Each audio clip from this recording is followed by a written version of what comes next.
Well, we did have a break, so I did ask you to scythe the squad. We're going to come to that in just a moment, because I know that that's what's clearly on Gareth Southgate's mind. He said, you know, he'd have rather it been simplified, and almost he wanted to announce the 26 and no more, but he didn't. He had to go with this 33. He also talked about that he's got a lot of youth in there. He wants to see a lot of youth, so it's kind of alluding to the fact that those are the players that won't make that final 26. In terms of players that perhaps could have been in that 33, Reece James. No one asked why he wasn't in there, but Luke Shaw gets a nod when he's injured. Reece James is fit and ready to play. Yeah, I didn't get that one. I'm quite shocked. I think he's one of the best in the business. I know he's had a long injury, but, you know, Shaw's been out a long time. And, yeah, I'm quite shocked with that one, because I think, you know, you've got Kyle Walker who plays at right back, but if you bring Reece James as well, it opens it up into playing a free at the back at some times. You might want to play a free at the back against better teams, you know, and Reece James is one of the best wing-backs about. And then it opens, if he goes to right back, you could put Walker into the centre half, and then we might have to chase a game against someone, and then you've got Walker's pace at the back, but we've got a right back.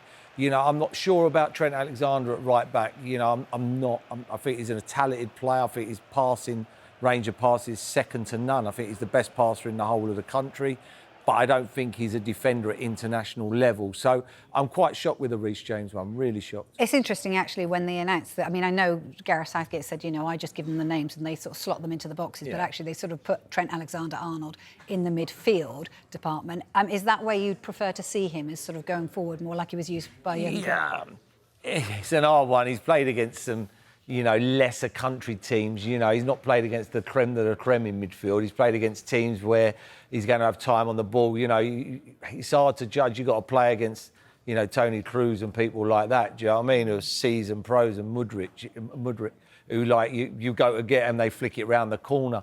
But for me, you've got to get, if he comes into a team, get him on the ball. He's the best passer in the country by, in my opinion, by a million miles. Range of passing. His range of passing is second to none. And this is how good we are. He probably won't play. And that's why I keep on emphasising how good this team, this squad is, because you're talking about, as I said, the best passer in the country by a million miles won't get in the team. The thing is, if England are going to win the Euros, as you said, they're going to have to do it without a left back. Because if you look at this squad, the big problem is the left-back position. Because, OK, Luke Shaw is in the squad, but he's injured. Gareth Southgate said he's a long shot, he's up against it, he's missed a lot of football. If he wasn't the number one choice in his position, we wouldn't be giving him this extra time to try and prove that he's fit. But then you look at the other defenders, there's no other left-backs. Well, that's Tyreek Mitchell. Yeah, Tyreek Mitchell from Crystal Palace, he's not in. So you're thinking Luke Shaw's probably not going to make it. So England will have to rely on having Joe Gomez at left-back or Kieran Trippier. Now, neither of those players are left-backs. No. You know, they're versatile defenders who can play in that position. So I think that could be a real problem position for England this summer. Yeah, it's interesting to see, you know, what they will do there. You know, say Joe Gomez, more of a... I mean, he has played across the whole back four, actually, for Liverpool.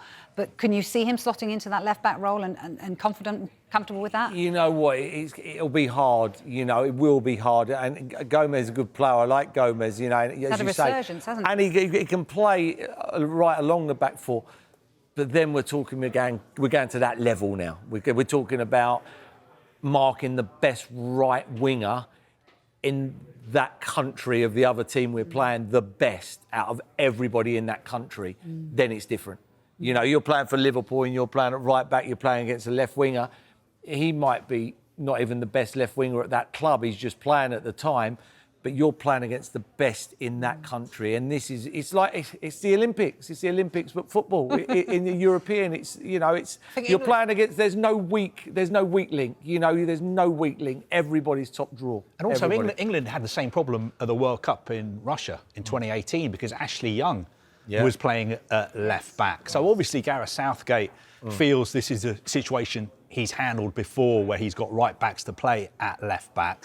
And he's got Gomez and Trippier who can do that this time round. It looks like he's going to have to side the forwards. It feels like that. He's got 12 there at the moment. You say that. I mean, I put Bellingham and Foden in midfield. Yeah. I think they might be two that play in midfield, in my opinion. I think they play with Rice in midfield. Out of the midfield players, I only see Rice playing. So them two have got to be in it. Do you know what I mean? You don't see Kobbie Mainoo, Adam Wharton. Do you think Adam Wharton goes? You know, I'm a big fan of Wharton and Mainoo. Mainoo's done great. He's playing at one of the biggest clubs in the world and thoroughly deserves to be in it. Be interesting to see Wharton.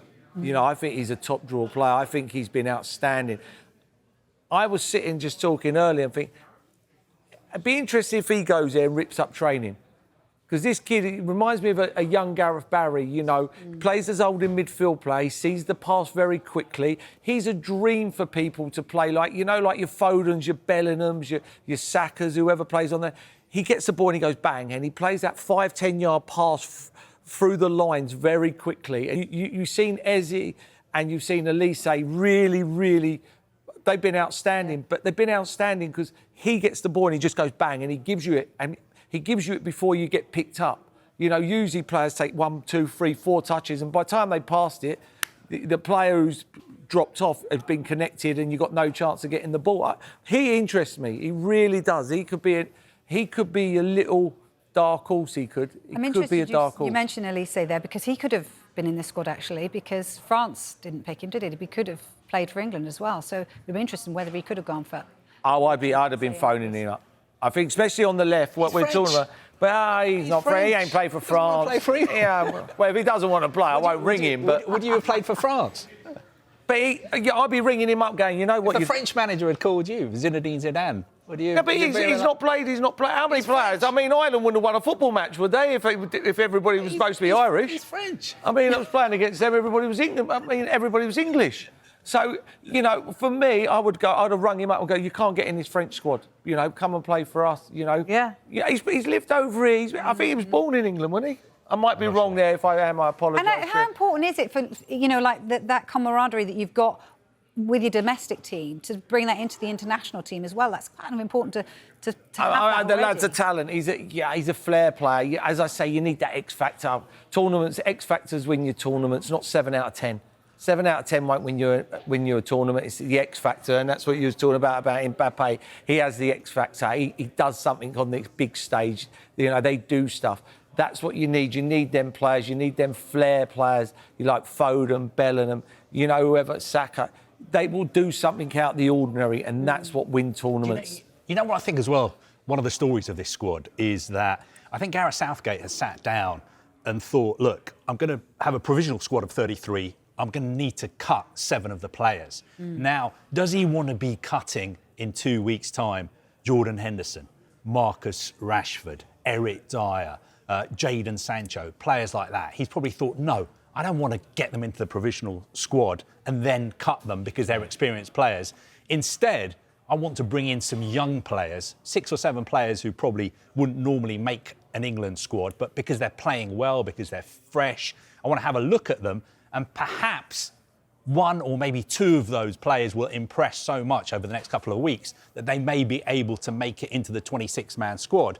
And the rest that I cut, they're going to half expect the fact that they're going to be cut from the squad as well. They'll just be grateful for the experience of having been in such a big England squad, and it will be good for them in the future, but they're not going to be throwing their throwing their toys out of the pram and going crazy if Gareth Southgate sits down with them and says, look, I'm sorry, you're not going to Germany. All right, then. I gave you the opportunity. You've come up with the 7. In fact, you came up with more. Who doesn't go? Out of those 33, who doesn't go? I don't like this bit because if I was sitting there, I wouldn't want it. Sorry. Yeah, we've picked it, and I mean, he done it very quickly. Yeah, I mean, that was quick. I mean, seriously. I think, you know, it's difficult to say what will happen in training over the next couple of weeks. Yeah. But you'd have to say probably with the goalkeepers, James Trafford would be up against it to make the final squad. And then defenders, you know, maybe we've already mentioned Luke Shaw. Gareth Southgate had said it's a long shot for him to be going. Then you've got names like Dunk, perhaps. Do you think Shaw, just throwing it out there, if Shaw's 2 weeks away, do you still take him for the knockout stages? If you knew he could be fit in 2 weeks' time? Because there's 26 players. You know, all 26 players are not going to play. You do in this case because he's the only out-and-out left back in the squad. And bear in mind, they've actually got until June the 7th to make as many changes, really. Yeah, but even like the June the 7th, even if he's nowhere near fit, then you've really got another 2 weeks before the knockout stages. So I'm thinking then, do you think if he's got half a chance of playing in the knockout stages, do you take him? As a instead of caution. taking a number 26 I've got more chance of playing than them. Do you know what I mean? Yeah. So what about James Madison? Because I know a lot of Spurs fans have been saying ever since he's come back from his injury, he's been a little bit off it, a little bit disappointing. Are you surprised that he's made it? I'm not surprised at the moment because I think, when he's hot, he's hot. And I think with what we're looking for, but you put Eze down there. I never put him down. I never put him down. No, that was just a possibility. You think Eze goes? You don't think Kaveh says Eze goes? No, I'm not saying he goes. It's just a list of possible. He goes. For me, if you had out of him a Madison, he goes to Germany. I agree. Yeah, he goes to Germany. Yeah, I think he's honestly, he's the X factor. He's the X factor. He can do something, and other teams won't know a lot about him. They won't. I don't know how you stop him. He just drops his shoulder like that. So basically, you both didn't come up with many names that. No, he did. Yeah, I mean, who did you went Bowen? Why are you blaming me? I like Bowen. I think Bowen again. I think Bowen will be unlucky. I really do. This is Paul Merson's list. I just wrote it down. I can't even spell them names, so I wouldn't even know how. Seriously. Oh, look, that's why it's so hard for Gareth Southgate, isn't it? Honestly, it's so. And he actually said, Gareth Southgate said this was the most complicated squad he's had to pick. Yeah. And he doesn't want this. He wants to concentrate. He wants to, and I think that's why he's. You know him. You know what he's. Yeah, I know he's a nice bloke, Gareth. He does. That would have been hard to tell them three players, and not just him. I'd like to think he made the phone call to Reece James and Raheem Sterling. And people go, "Oh, Sterling ain't been in the team," but Sterling. One person, 29. He's proven. One person he didn't call was Ben White. There was a question right at the end of the press conference there about Ben White, and he said, "No, haven't spoken to him. As far as I'm aware, I've had no further update that he's changed his mind." Yeah, I agree.